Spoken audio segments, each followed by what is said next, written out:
अभिमान और स्वाभिमान। अभिमान और स्वाभिमान।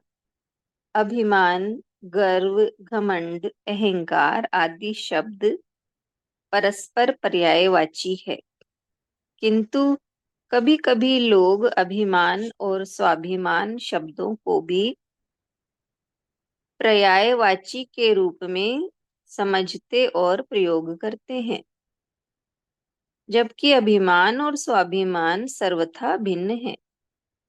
अभिमान एक ऐसा दुर्गुण है जो मनुष्य को निश्चित रूप से पतन की ओर ले जाता है, जबकि स्वाभिमान एक ऐसा गुण है जिसके बिना मनुष्य किसी काम का नहीं होता। अभिमान एक ऐसा दुर्गुण है जो मनुष्य को निश्चित रूप से पतन की ओर ले जाता है, जबकि स्वाभिमान एक ऐसा गुण है जिसके बिना मनुष्य किसी काम का नहीं होता। यह मनुष्य का आभूषण है। तो आखिर अभिमान और स्वाभिमान में क्या अंतर है?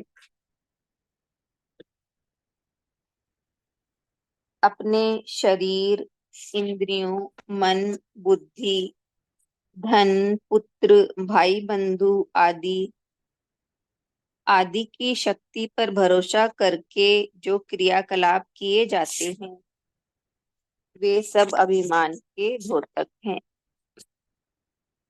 जबकि आत्मा या परम आत्मा की शक्ति पर भरोसा करके जो क्रियाकलाप किए जाते हैं, वे स्वाभिमान है, क्योंकि हमारा वास्तविक स्वयं तो आत्मा ही है और आत्मा परमात्मा का ही अंश है। परमात्मा सर्वशक्तिमान है, अतः उसकी शक्ति पर भरोसा करने वाला सदैव सफल होता है। देव ऋषि नारद ने घोर घोषणा की, इंद्र द्वारा भेजे गए कामदेव के तपस्या भंग करने के प्रयास सफल नहीं हुए।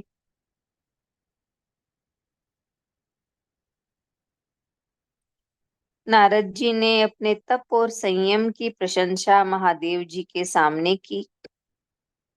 महादेव जी ने उन्हें समझाया कि आपने यह मुझे तो बता दिया, किंतु विष्णु जी को मत बताना। नारद जी ने ये बात नहीं मानी। जो परिणाम हुआ वो सब जानते हैं। यह अभिमान था, स्वाभिमान नहीं। इसी तरह सीता जी के स्वयंवर के अवसर पर जनकपुर में जब तमाम राजा राजकुमार शिव जी के धनुष को उठाना तो दूर हिला भी न पाए, तो निराश होकर महाराज जनक को कहना पड़ा, तजहु आस निज निज ग्रह जाहु, लिखा न विधि लिखा न विधि वैदही विवाहु। यह सुनकर लक्ष्मण जी तिलमिलाकर बोले कि महाराज, मेरे बड़े भाई के रहते हुए आपने सभा में ऐसी अनुचित बात कैसे कह दी? उन्होंने भगवान राम की ओर देखा और कहा कि अपनी शक्ति नहीं, आपकी शक्ति से मैं धनुष तोड़ सकता हूँ। यह था लक्ष्मण जी का स्वाभिमान। इतना ही है लेसन। अभिमान और स्वाभिमान दोनों एक जैसे लगते हैं और एक दूसरे के पर्यायवाची जैसे ही लगते हैं, लेकिन इनमें अंतर है। यही बताया कि जो शरीर, इंद्रिया, मन, बुद्धि, धन, पुत्र, भाई बंधु, इनकी शक्ति पर भरोसा करके जो हम क्रियाकलाप करते हैं, वो अभिमान के ही श्रेणी में आते हैं। और जो आत्मा और परमात्मा की शक्ति पर भरोसा करके जो भी कार्य किए जाते हैं, वो सब स्वाभिमान के श्रेणी में आते हैं, क्योंकि हमारा स्वयं तो आत्मा ही है और हाँ, आत्मा परमात्मा का ही अंश है।